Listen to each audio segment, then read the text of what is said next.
My 8-year-old daughter walked into a room full of family members who had just humiliated me, held up a single photograph, and with 4 simple words, she made my cruelest aunt go completely pale. I'm Sarah, and 2 years ago I thought my life was falling apart when my husband Marcus packed his bags and left me for his 23-year-old coworker. I was 27, working as an ICU nurse, and suddenly finding myself a single mother to the most amazing little girl in the world. Her name is Emma, and she has this incredible ability to see right through people's fake smiles and cruel intentions. She's wise beyond her 8 years, probably because she's had to grow up faster than any kid should have to. The woman who was about to learn just how wise my daughter really was is my Aunt Patricia. Everyone calls her Aunt Pat, but there's nothing warm or comforting about that nickname. She's 52 years old and has appointed herself the unofficial judge and jury of our entire family. Patricia has this way of delivering insults wrapped up like gifts, with a sweet smile that never quite reaches her cold blue eyes. She's my dad's sister, and somehow she's convinced herself that gives her the right to comment on everyone else's life choices. Patricia's daughter, Jessica, was the reason we were all gathered together that day. Jessica is 26, perfectly married to her college sweetheart, and was about to have her first baby. Everything about Jessica's life is exactly what Patricia considers proper. She got married at 24, bought a house in the suburbs, and now she's having a baby shower surrounded by family members who actually approve of her choices. Unlike me, my mother Linda was there too, sitting quietly in the corner like she always does when Patricia starts her verbal attacks.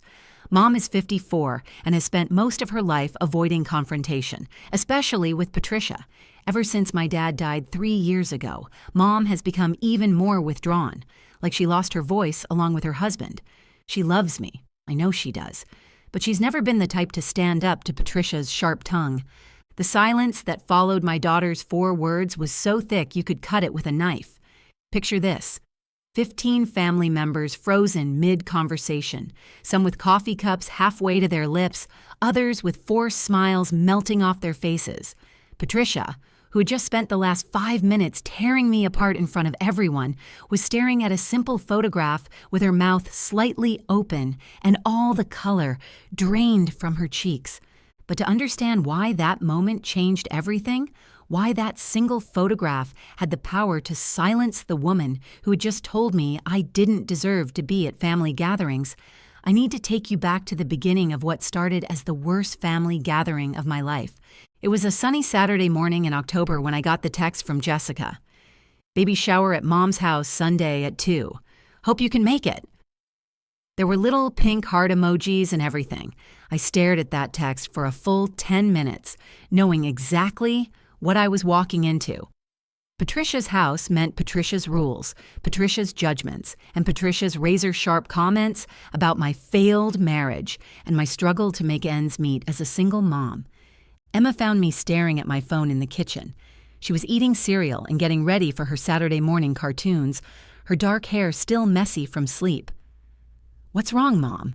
she asked, and I realized I was frowning at my phone like it had personally offended me.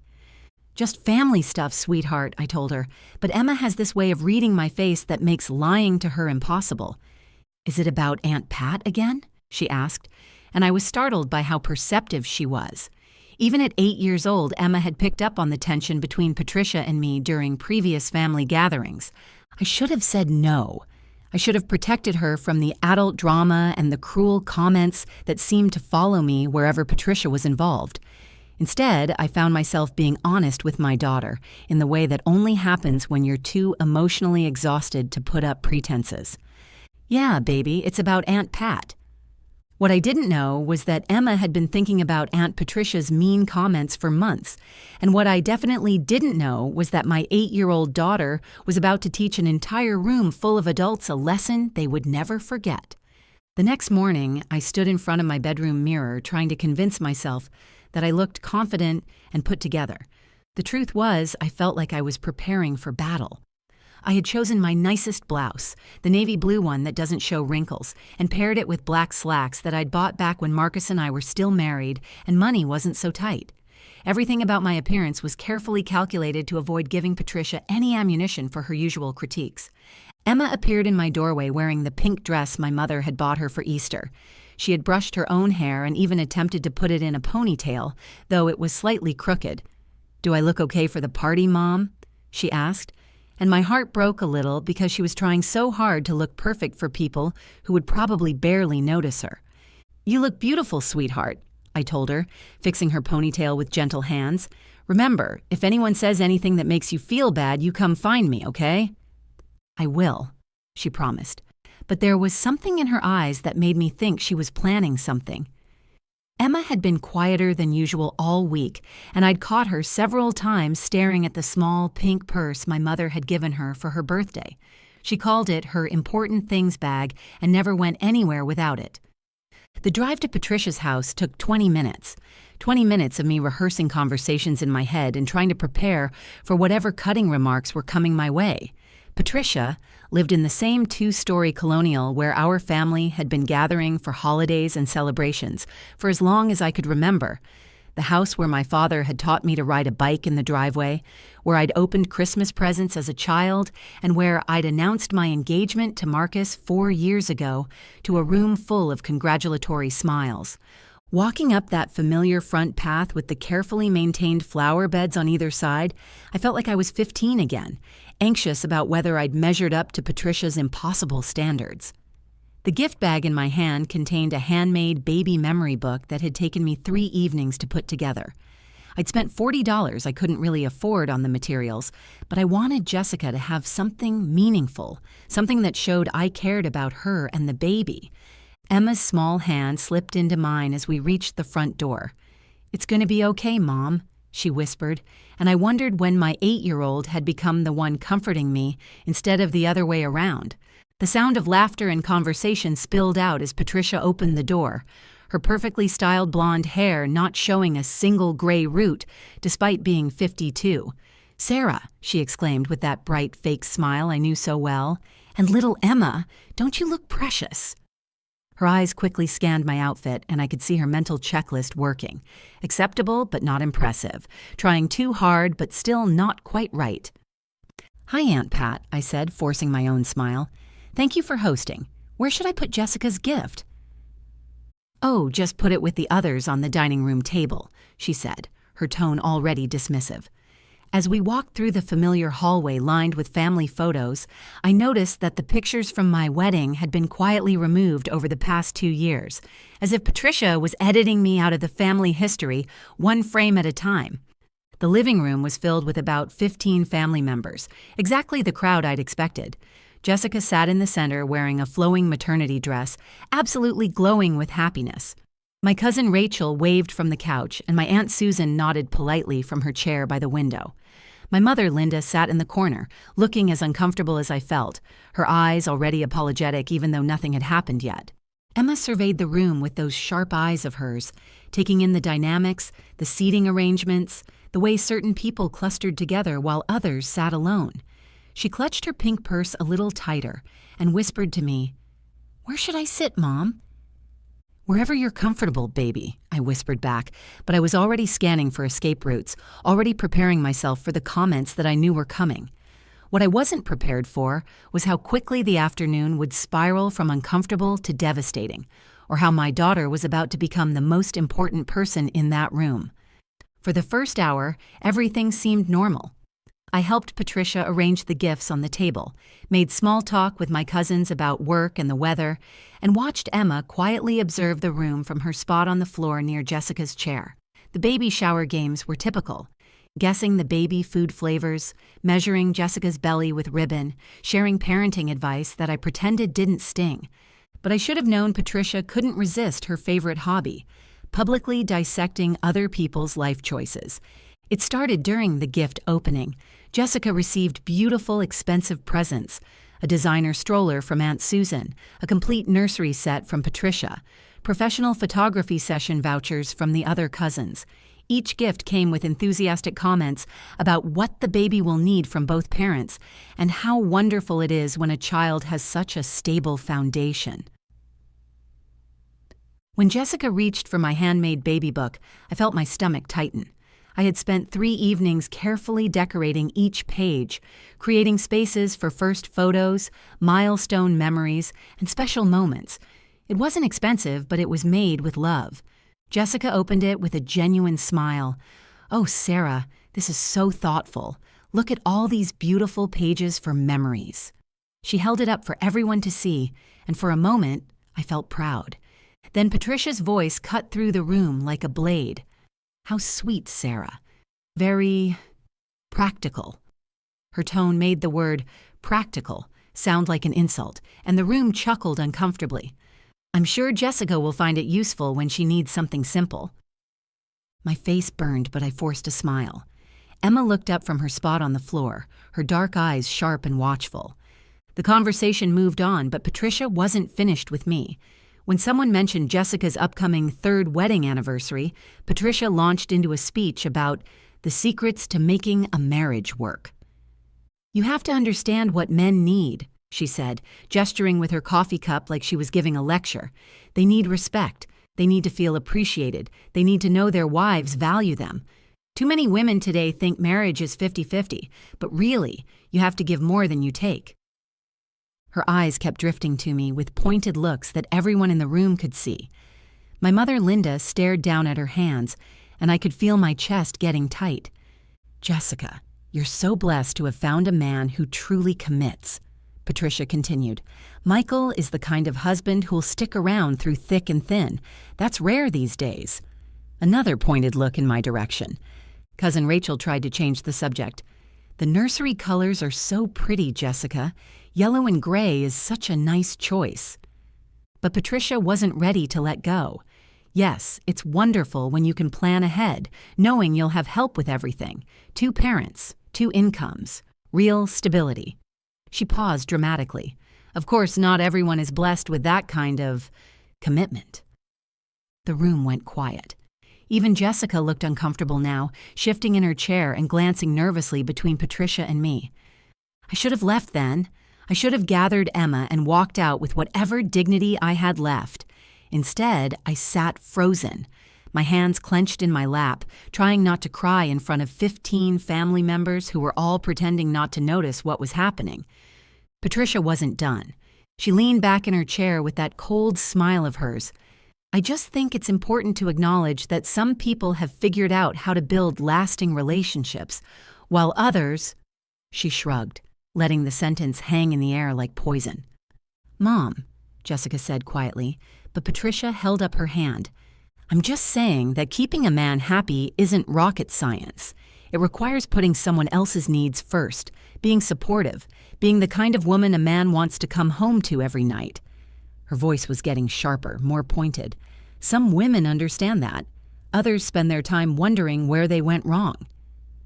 Emma had gone completely still on the floor, her small hands gripping her pink purse so tightly her knuckles were white. She was staring at Patricia with an expression I'd never seen before. Not anger, but something deeper, something calculating. The room was holding its breath now. Everyone knew exactly who Patricia was talking about, and everyone was waiting to see if I would finally fight back or just take it like I always did. What they didn't know was that the most important person in that room wasn't me. It was the 8-year-old girl with the pink purse who had been quietly planning something that would change everything. The silence that followed Patricia's cruel words felt like it lasted forever, but it was probably only 10 seconds. 10 seconds where everyone in that room knew exactly what she meant, knew exactly who she was attacking, and chose to do nothing about it. Then someone, I think it was Aunt Susan, let out a nervous giggle. That giggle was like a dam breaking. Suddenly, the whole room was filled with uncomfortable laughter, the kind that people use to convince themselves they're not participating in something terrible. They were laughing at me, at my failed marriage, at my struggle to raise Emma alone, at everything I'd been trying so hard to prove I was handling with grace. My face felt like it was on fire. I could feel tears threatening to spill over, and I knew that if I cried in front of these people, Patricia would have won completely. She'd have her proof that I was weak, that I couldn't handle the truth, that I deserved every cruel word she'd ever thrown at me. I started gathering my purse with shaking hands. "Emma, sweetie, We should probably get going, I said, trying to keep my voice steady. I have some errands to run before Monday. But Patricia wasn't finished with me yet. She leaned forward in her chair, her eyes bright with the satisfaction of a predator who'd successfully cornered her prey. "Oh, leaving so soon?" she asked with fake concern.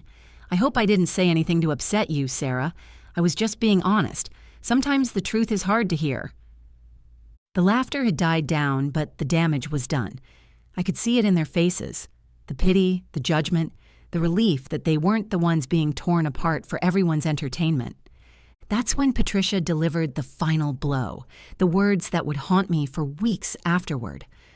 "Honestly, Sarah," she said, her voice dripping with condescension, "sometimes I wonder if you even deserve to be here at family celebrations. You couldn't even keep a man." The room erupted in laughter again, louder this time. Someone actually snorted. Jessica covered her mouth with her hand, trying to hide a smile. Even my own mother just sat there staring at her coffee cup like it held the secrets of the universe. I stood up so fast my chair scraped against the hardwood floor. My vision was blurry with unshed tears, and my hands were trembling as I clutched my purse. This was it. This was the moment I would finally leave one of Patricia's gatherings in complete humiliation, exactly like she wanted. "Emma," I called out, my voice cracking slightly, "we're leaving. Now." But Emma wasn't beside me anymore. I looked around frantically, panic mixing with my humiliation. Where was she? Had she gone to the bathroom? Had she wandered into the kitchen? Then I saw her. She was standing in the hallway just outside the living room, but she wasn't hiding or cowering like I expected. She was standing perfectly still, watching everything with an expression I'd never seen on her 8-year-old face before.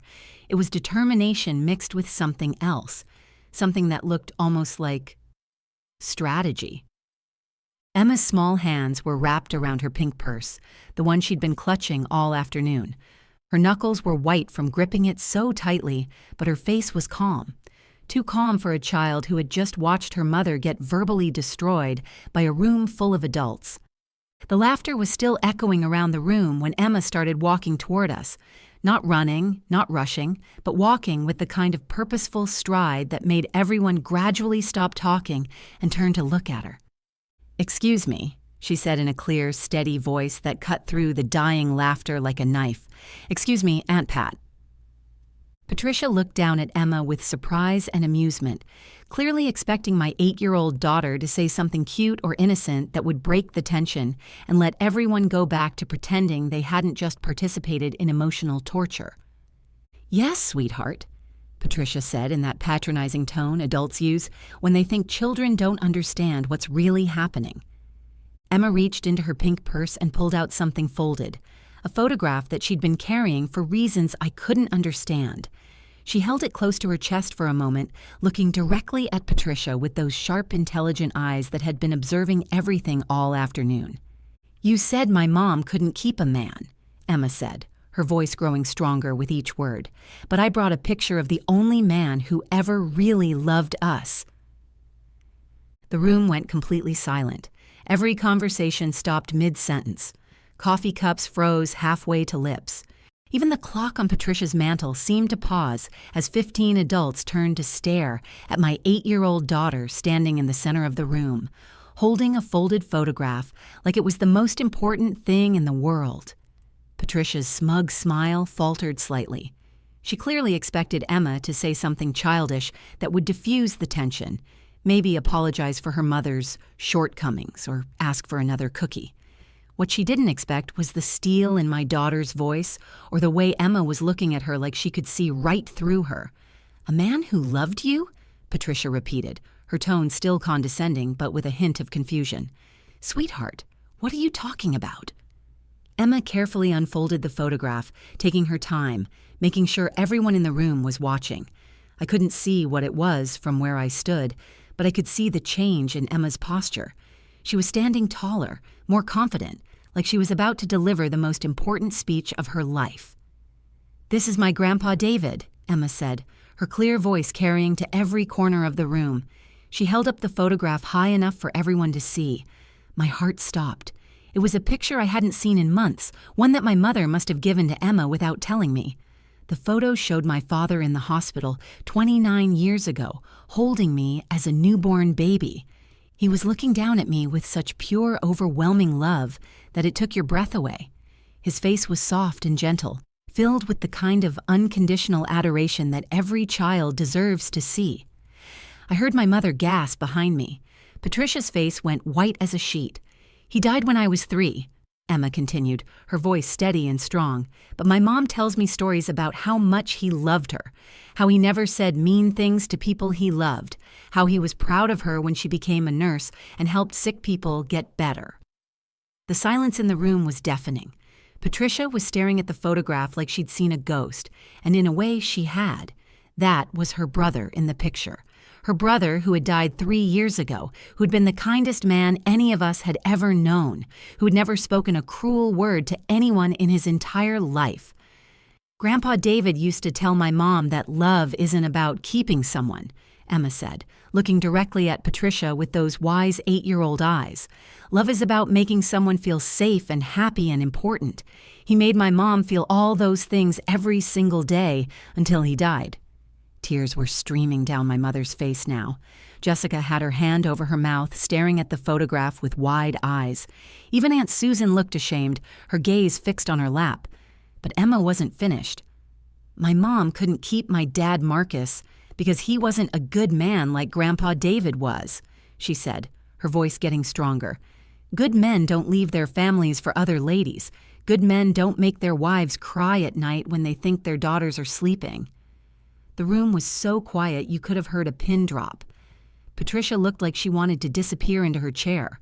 The woman who had spent the last hour tearing me apart with her words was speechless, staring at a photograph of the brother she'd adored, the brother who would have been horrified by what she'd just done to his daughter. "Grandpa David wouldn't have said what you said to my mom," Emma continued, holding the photograph steady. "He wouldn't have laughed when someone was sad. He wouldn't have made anyone feel small or unwanted, or like they didn't deserve to be here." Emma looked around the room at all the adults who had been laughing at me just minutes before. "My mom works really hard to take care of sick people and to take care of me.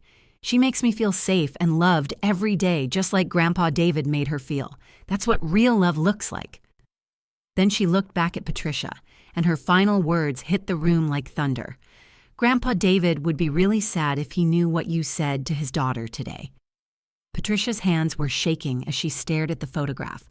For the first time in my life, I saw tears in her eyes. Not tears of sadness, but tears of shame, of recognition, of knowing that an 8-year-old girl had just shown her exactly who she'd become. The most powerful woman in our family had just been brought to her knees by a child with a photograph and the truth. The silence that followed Emma's words seemed to stretch on forever. Patricia sat frozen in her chair, staring at the photograph of her brother with tears streaming down her face. Her hands were shaking as she reached out toward the picture, then pulled back, as if she didn't deserve to touch it. "David," she whispered, so quietly I almost didn't hear it. "Oh God, David, what have I done?" My mother Linda was sobbing openly now, remembering the man who had loved us both unconditionally. She stood up on unsteady legs and walked over to Emma, kneeling down beside her with tears in her eyes. "Grandma?" Emma asked softly, suddenly looking like the 8-year-old she was, instead of the wise old soul who had just delivered the most powerful speech of her life. "You're right, sweetheart," my mother said through her tears. "Your grandpa would be so proud of you, and he would be so proud of your mom." She looked up at me with an expression I hadn't seen in years, fierce maternal protection mixed with regret. "I should have said something. I should have defended you. David would have never let anyone talk to you like that." Around the room, the family members who had been laughing at my expense just minutes earlier were now avoiding eye contact. Cousin Rachel wiped tears from her eyes. Aunt Susan was staring at her hands like she'd never seen them before. Even Jessica, the guest of honor at her own baby shower, looked devastated. "Sarah," Jessica said, her voice thick with emotion, "I'm so sorry. I should have said something. I should have stopped her." But all eyes were on Patricia, who was still staring at the photograph like it held the answers to every wrong turn she'd ever made. When she finally looked up at me, her face was completely transformed. The cruel, confident woman who had spent the afternoon tearing me apart was gone, replaced by someone who looked broken and ashamed. "Sarah," she said, her voice barely audible, "your father, he would be ashamed of me. I'm ashamed of me." She stood up slowly like she'd aged 10 years in the last 10 minutes. "When David was dying, do you know what he talked about? You. He talked about how proud he was of you for becoming a nurse, for helping people, for being such a good mother to Emma. He said you were the strongest person he knew." Patricia's voice cracked completely. "And I've spent 2 years trying to tear down everything he saw in you. I've been so jealous of your strength, of how you kept going after Marcus left, of how you never gave up. I told myself I was being honest, but I was just being cruel." She walked over to Emma, who was still holding the photograph with steady hands. Can I see it again?" Emma looked at me, and I nodded. She handed the picture to Patricia, who held it like it was made of glass. "He was holding you the day you were born," Patricia said to me, studying the photo. "He cried when he first saw you. Happy tears. He said you were perfect." She looked up at me with genuine remorse. "You still are perfect, Sarah. You're exactly the daughter he raised you to be, and I've been too bitter to see it." As we prepared to leave, on our own terms this time, something fundamental had shifted in that room. Patricia walked us to the door, moving slowly like she was carrying a great weight. "Emma," she said quietly as we reached the front porch, "thank you for reminding me who my brother was, and thank you for showing me who I need to be." Emma looked up at her with those wise eyes. "Grandpa David used to say that being mean to people you love is like breaking your own heart. Maybe you can stop breaking yours now." In the car, as we drove away from Patricia's house, Emma was quiet for a long time. Finally, she spoke. "Mom, are you sad?" I looked at her in the rearview mirror, this incredible little girl who had just taught an entire room of adults what love really meant. "No, baby," I said, and I meant it. "I'm proud. I'm so incredibly proud of you." "Good," she said, settling back in her seat with a satisfied smile. "Grandpa David would have been proud of us today." And you know what? She was absolutely right. Sometimes the smallest person in the room carries the biggest truth. Sometimes a single photograph can remind an entire family what love actually looks like. And sometimes an 8-year-old girl can teach grown adults lessons they should have learned decades ago. That day, my daughter didn't just defend me. She saved our entire family from forgetting who we were supposed to be. So what did I learn from that incredible day? I learned that real love doesn't come with conditions. It doesn't depend on your relationship status, your bank account, or whether you can keep a man. Real love is what my father showed me every day of his life, and it's what I try to show Emma every day of hers. I also learned that sometimes our children see things more clearly than we do. Emma knew exactly what that room needed to hear, and she had the courage to say it when none of the adults did. She reminded us all that love isn't about possession or control. It's about making someone feel valued, supported, and unconditionally accepted. 3 years later, our family is completely different. Patricia and I have rebuilt our relationship, and she's become the loving aunt that Emma deserves. She still hosts family gatherings, but now they're filled with genuine warmth instead of judgment. My mother found her voice again and has become my biggest supporter. And Emma? She's still carrying that pink purse, still keeping her important things close, and still amazing me with her wisdom every single day. The most beautiful part? Patricia framed that photograph of my father holding me as a baby. It sits on her mantle now, right where everyone can see it when they walk into her house. A reminder that love should lift people up, not tear them down. If this story touched your heart, if you've ever felt judged by family members who should be supporting you instead, or if you know someone who needs to hear that they're enough exactly as they are, please share this video. Your support means everything to me, and you never know who might need to hear Emma's message about what real love looks like. Hit that subscribe button if you want to hear more stories about finding strength in unexpected places. And don't forget to ring the notification bell so you never miss a new video. Leave a comment below and tell me about a time when someone unexpected stood up for you or when you found the courage to speak your truth. I read every single comment, and your stories inspire me more than you know. Remember, you don't need anyone's permission to know your worth. And sometimes, the most powerful truths come from the smallest voices. Thank you for listening to our story. Until next time, keep believing in the power of love, courage, and 8-year-olds with important things in their purses.